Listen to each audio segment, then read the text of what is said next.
Welcome to season 2 of the Jeremy Mullins podcast, where we take a deep dive into different educational topics to help you optimize your life. I am Jeremy. I'm your host. I'm here today with my partner in crime inside the Phorm app, Mr. Montae. Good morning, sir. And it is day 100. Triple digits.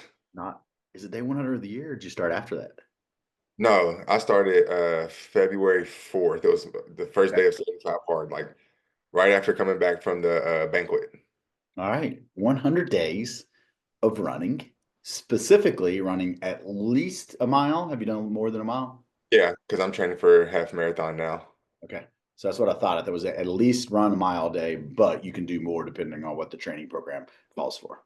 Correct. So like today's a 3 mile run. So have you changed your identity to a runner yet? No, I don't know if I ever do it. But technically I run every day and Yeah, that's an action that I take. So technically I'm a runner, you're right? right. Well, and the reason I bring that up is like I see a lot of people who train for events, and I truly think to have success inside of the wellness journey, there's a point that you have to change your identity to you are a fit, healthy person, right? And when you change your identity to that, doesn't it could be specifically for a runner, but if we don't change that identity, you could be training for a half marathon, marathon, as you mentioned, do the half marathon, marathon, and then you never run again because you just did the training to complete said event. But when you work on the identity and you make that change truly with the identity, that allows people to continue that journey beyond said event. Correct.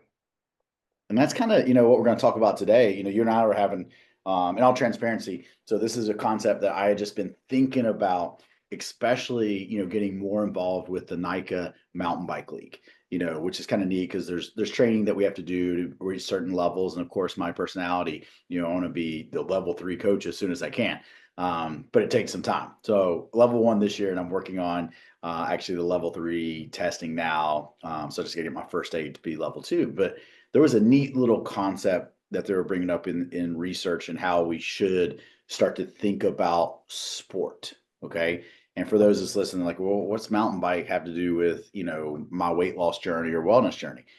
Mountain biking is a sport, but it's also a hobby, right? And I think that's more like something that people can paint a picture around and see, right? Because yes, but there are pros out there that get paid to ride mountain bikes. It's an Olympic sport, right? So there's the top echelon when it comes to mountain biking. But I think for most people, when you think of mountain biking, you think of it as a hobby. Would you agree? Yeah. But I was asking you earlier some questions and you kind of answered them right how most people would, and one of those questions was what does the average person, when we think of sport inside the United States, what do you think the top, one or two sports are? I would say football, basketball, baseball. Yeah, we could put football, basketball, baseball, soccer, you could throw those things out there, right? And whatever sport you pick, then the next question comes and I ask, okay, and we'll kind of pause here for the listener to kind of answer this to themselves. Who plays those sports? And we're not looking for like a specific person here, just in general, who plays baseball, who plays football, all that. And then kind of your mind probably going to professional athletes. Or if you're a college fan, you think student athlete, which now, I mean, with all this NIL, or I mean, are they professionals? Pretty much. I mean, they're getting paid. I don't know. Like, but you get my point. Like, most of the time, people are thinking, okay, sport is for specific people who do it at a high level, and it's what they do for a living, or it is their thing as far as in quote unquote college. Would you agree with that? Yes. Is that kind of how maybe you think about it? If I just said sport, if we didn't have a conversation earlier offline, I just said, hey, what do you think about sports? Is that kind of how you think about it and how you grew up thinking about it That is. I mean, that's how I was as an athlete. as a has been athlete? Yeah, I Yeah, was. has been. So as As a collegiate athlete, right? Yeah. And for most people, okay, you were blessed and had the opportunity to go play college sports, but for most people, sports end high school, junior high. And I correct. feel like that is what our culture and what we've been looking at, and I want to shift that thinking. I want to shift the thinking that yes, sports are important in our early years, right? I mean, we'll pull up some research and talk about it in a minute. Why we think it's important that kids play sports and they participate inside of team sports specifically. But also, I want people to kind of shift this for the wellness journey and think that you should always play sport slash have a hobby. I think that's the big thing I want to put is, we're just going to redefine what sport is and look at it as adults, as individuals who are chasing this wellness journey, or going back to what we talked about earlier with identity, you identify yourself as a fit, healthy person, then sports should be part of that because of the benefits that come out of quote playing that sport, right? And once again, it's just, I know when I'm saying these words of playing in a sport, a lot of people think, well, I don't play this or I don't play that. But we got to think about, okay, how we can incorporate that into our life as a hobby. Your thoughts on that? No, I agree. And like we did talk about offline, is like because when the people get to that level and they just stop, and we have that thought that, like you said, I was an athlete. I played or still am. I played, but even me, like after stopping, when I was done playing basketball, I kind of just stopped with everything that came along with it, the exercise and everything, and there wasn't like the hobby to come along with it to keep that lifestyle going, after the sport ended. Right. And I think, like, once again, and I even probably have had this earlier in my career. And once again, this is just something like I see this education that was done for mountain bikers. It made so much more sense to me, right? So looking at mountain biking, it's a little kind of easier to scope that in the sense that, hey, if you get into mountain biking early and you make it your sport, it is a sport that you could continue for the rest of your life, right? Now, it doesn't mean that you'd be racing inside that sport, but you could still go out and do it, right? You could still look at performance based in that, those types of things. But if you break it back down, all fitness does have a sport to it to a certain degree, right? So you could say bodybuilding has a sport, CrossFit has a sport, right? Cardiovascular has many sports. Okay, so swimming, there's a sport, right? Like anything that we do activity wise, then yes, at a high level of that is a sport that goes along with it. So I think, taking this and kind of reframing and how we should teach our kids is, hey, there's benefits that come out of playing sports and being active. And you want to be able to do this the rest of your life because the benefits are going to pay dividends later on. So we never, okay, and this is the take home message for everyone. We really want to never stop playing a sport. Now, what that sport would be for each person can be totally different, right? Yes, you could sit and say, I'm in the phase of I like mountain biking right now. Mountain biking is a sport that I like to do. Okay. Now, I still work out in different ways that aren't related to that sport, aka CrossFit style workouts. And I just choose not to compete in the sport of CrossFit, but I do those styles of workout for my strength and conditioning. Okay. Now, we could argue for you don't compete in the sport of bodybuilding, but you choose to do bodybuilding as a style of training. Correct. Not to say I might not do it one day, you never know. Right. Well, and I'm saying just because you're not competing in that said sport or choosing to do a bodybuilding competition doesn't mean you won't ever do it. I'm not saying that, right? And that's the cool thing about fitness in general. In a lot of the ways, if we just change our terminology, just you could go sign up for it. Same thing, like you don't think about it, but if you run a half marathon, theoretically you're competing in the sport of running. Right. How's that make you feel? Like a runner. Right. So, it's reframing how we look at it. And is one thing that if you are early on in your wellness journey and you're losing weight and you're getting healthy, it is something that we encourage, right? Because in the beginning, a lot of people do focus on the scale, right? They focus on weigh ins, week in and week out. But you've seen this multiple times, right? I've seen it multiple times, or we could say hundreds of times at this point. There is going to be a day that client hops on the scale and that journey of the scale going down is over. This person can still be getting fit. This person can still be getting in great shape, dropping body fat, et cetera, but the scale could stay the same or go up. Correct. And that's where we usually encourage people, hey, you need to find an event to train for, you need to find a hobby. And all we're doing is kind of reframing this to where we should be like, we as humans should have a sport that we participate in. Okay. And once again, that sport can vary person to person, but there are so many benefits of getting out there and playing sport that it can't, in my opinion, like it would benefit a whole lot of things inside of this wellness journey for long term success. Agree. Now, a couple of things I want to read. I know you found a few things just talking about, why is participation in youth sports so important, right? And then, the youth sport and experience can have impact, okay, on lifelong effects of a personality and psychology development of children. For most children, sports participation peaks near the age of 12. We know this from research and development in psychology that at this age and the time leading up to it are crucial periods for children to have and important consequences for self-esteem and social development, right? So, we kind of back it out and pull some stuff out of that. If participation is peaking at 12, for a lot of people, they may not participate in sport and exercise after that because we never developed the thought process that we should do sport for our fitness and our wellness long term. A lot of people get kids into sports because maybe they wanted to play a sport. They push their kid to do it, right? A lot of people get into sports because they are living through their child, whatever the case may be. Okay. But we should have our kids participate in sport because it's going to be something they need as a lifelong skill to live a healthy lifestyle.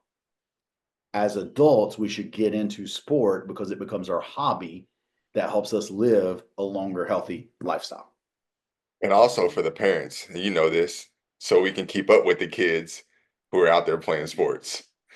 100%, right? For me, try to stay as strong as I can, forever.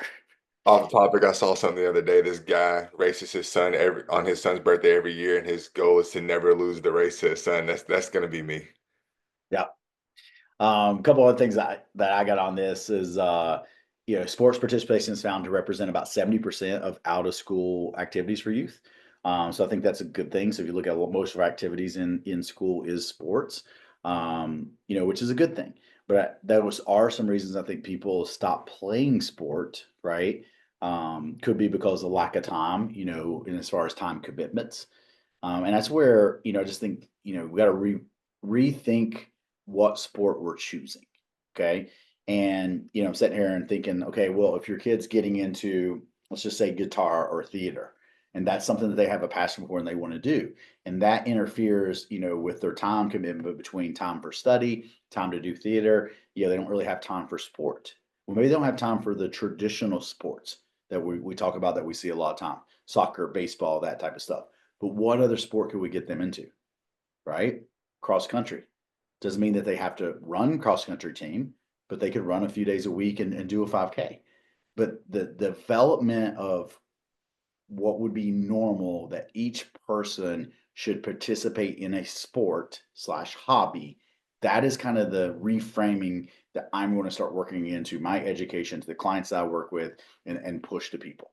And I think we can have great benefits out of that if every person has that hobby slash sport that they're training for on a daily basis. And what was some of the, I know you looked up a couple of things just on kids and sports. What were some of the things you found benefit wise? Well, the main thing I saw was the emotional development, and it says sports can help children learn to handle pressure, manage stress, and cope with both wins and losses, fostering resilience and self-esteem.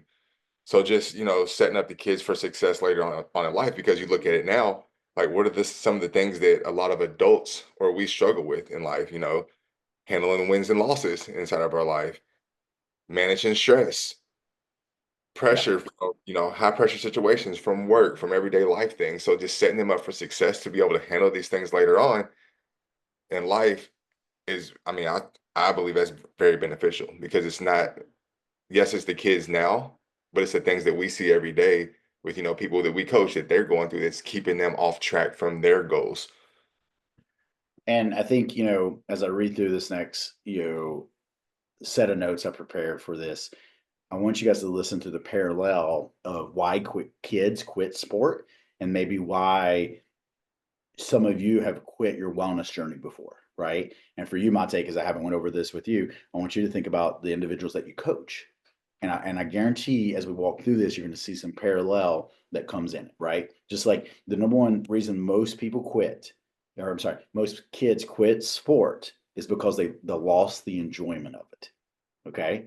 So if we think about the people who drop out of, 8-week challenge or they stop their wellness, I think it's because they're no longer having fun because the things that maybe they were excited about in the beginning, learning new things, the scale moving right off the bat, all those things maybe slow down or stop. So therefore, it's not fun, and they end up stopping, end up quitting, right? And so that's the thing we look at, the parallel of some of these things that's going to come out of that. So, what's your thoughts when it comes to people having fun? And can you see that why kids would stop playing? But also, have you seen it in the people you coach as far as when the fun wears off or the new wears off? Yeah, and it's that thing that, well, I mean, we all talk about, it's the motivation. In the beginning, it's fun, it's exciting, it's new, it's something different, right? We have this big goal that we're chasing in mind, and we're like, we're gonna get after it. So it's fun in the beginning, but then Yeah, you get a couple weeks into it, and the fun, the motivation kind of dies down, and now we're like, we're deep down in it. Like it's hard, it's monotonous. We've had, the weekends that we've made the sacrifices of going out, having the drinks with friends, whatever it may be. And like we start to think about the things that we're missing out on rather than what we're gaining. So it's not fun anymore. And it's just like, well, I want to go back and I want to have fun. And this 100%. same thing with kids, like going out to play a new sport. We're signing up for football. Yeah, it's cool. We're gonna play football. Like you look at the NFL, the college athletes, we're gonna go do all this stuff, and then you get into it, and it's fun at first, but then some of those things come where you're running sprints because somebody fumbled the football, or you have the drills that you have to do that are hard, and it's like, okay, well, this part isn't fun anymore. Like I don't want to do this. Like I'll never forget when I was younger and played little league football. It was the same thing. I was excited. I was going to play football, and then there was some discipline. There were some things going on where it's just like, hey, you got to get out here. You got to run sprints. You got to run these hitting drills. Like these things are hard. It's like this isn't fun, and I wasn't having fun with it. And I wanted to quit. I didn't, but I wanted to. Well, and sometimes there's what I like to call the secondary fun that comes out of doing stuff hard, right? Like there's times that, workouts or, half marathons, these endurance workouts that, we do, it's not fun in the moment, but it's fun afterwards, right? Because the success, the, sense of accomplishment. Okay. So as we say this, like, yes, there's going to be hard times just like in life. There's going to be struggles and there's going to be hard times that come along with it. Okay. Some of the Um, some of the best feelings I've ever had is after doing something hard that maybe I didn't think I could do, but I went and did it anyway. It's like that feels. I mean, the feeling is amazing. Another reason kids quit sport, and once again, paralleling this to why people stop their wellness journey, burnout. So literally they're burnout, overtrained, lack of recovery time, excessive pressure, can lead to burnout. We kind of see that when people put pressure on themselves and have these expectations that just don't align with what reality is. 5 pounds of loss per week, or whatever the case may be. So and that's where like I get it for especially for kids, getting burnt out on maybe, a sport because of other focuses, right? You got once again, you got things that come into play like, oh, I'm taking harder classes in school, I need to focus there.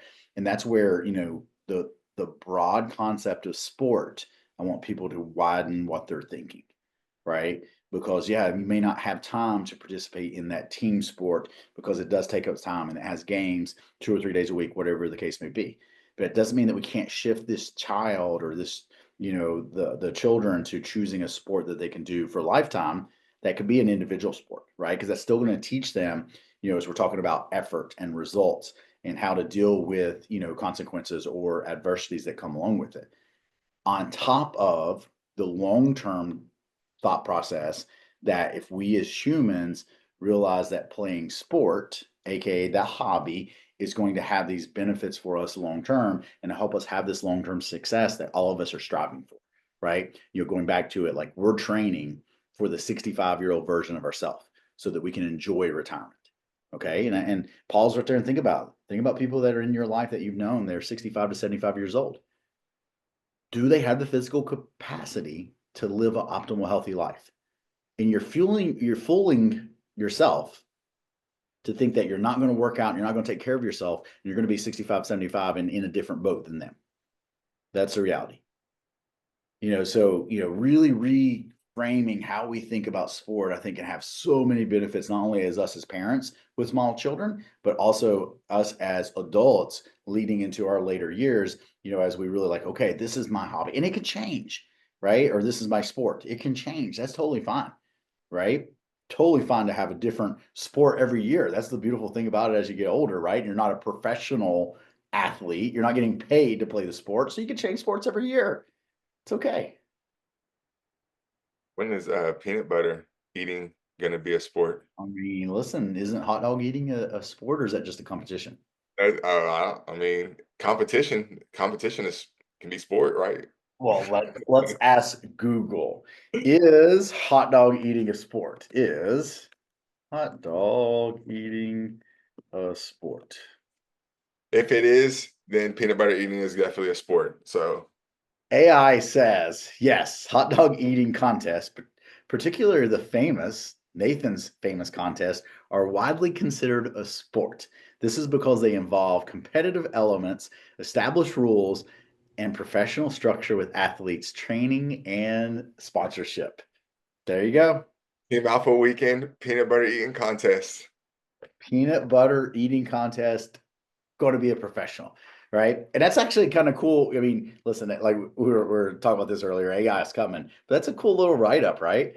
In the sense of like widely considered a sport because it involves competitive elements, right? Established rules, professional structures with athletes, training and sponsorship. But if you take out all the last of that, the rules, professional structure, all that, because it involves competitive elements. Therefore, anything that you do can be competitive with yourself, right? I want to lift X amount. I want to run X distance in this time because I know those things are going to pay dividends for my health. Then at a certain point, it may be I want to maintain that strength, maintain being able to run X amount of distance in X amount of time as I age. All that is, quote, competition, even though it's with self. So I challenge you as a listener to pick a hobby slash sport that you are going to participate in. So many benefits from having fun, developing relationships, you name it, but also in the grand scheme of things, you are providing yourself with a baseline and a part of life that's going to help you live that longer, healthy life. Love it. So, what's your next sport? Let's wrap up with that. Because running right now is your sport. You got your train. You said you were training for half Ironman, or sorry, half marathon, right? Yes, I'll challenge. Yes, I'll put it out there. So we're all the whole company's gonna do it. Uh Next sport, man. I want to get into bike riding. I know you talk about like mountain bike riding, but one of the things is I want to do a Ironman or a half Ironman, the 70.3. So I've never like actually ridden a road bike. So getting into riding a bike would be like learning how to do it. Would be pretty good goal to have in order to, move forward towards that. Yes, I'm biased, but I love bike riding because it fits all these things that we always talk about. Like it's fun, right? Like riding a bike is fun. You can make it as challenging as you want to. There's so many different trail systems and different types of trails. You can ride road bike, you can ride mountain bike. Like, it's a great workout. You can make it as hard as you want to. Like, there's so many benefits that go into it. You meet great people who do it, right? So all those benefits that we talk about sport than you can do on a bike, right? And that's kind of and it doesn't have to be a bike. I want to make sure that I say that one more time, right? I just would encourage, especially as adults, like you're trying, well, I don't know what hobby to do. It's a good one, right? It's an easy one to get into. There's generally communities everywhere. There's generally bike trails everywhere, that you can get into. So that barrier of entry is low, minus purchasing the bike, right? I need a Um, big bike. you would need a big bike. You need a little, you'd probably even need a little longer bike than what Katie has. Yeah, I might have to get like a custom bike. I seen some stuff online. Speaking of that, Reggie Miller, I think's got into riding bikes. And speaking of quote unquote sport, but that is when should use that as a great example. Here's a pro athlete who just chose another sport upon retirement, and he's living a healthy lifestyle. Whereas a lot of people who retire from sport, who never pick up that hobby or that next sport, unfortunately don't live a healthy lifestyle. So we ended on that because we didn't even plan that one and it fit perfectly. Yeah. Awesome. Appreciate your guys' time today. Hope you guys enjoyed this. Once again, kind of a new concept that we've just been thinking about. I think it was a great conversation. And of course, the challenge, the take home message, go out, find a sport slash hobby that you are training for, right? Be in competition with others, be in competition with yourself. Doesn't matter as long as that sport is in your life. Hope you guys have a great day and we'll talk to you soon.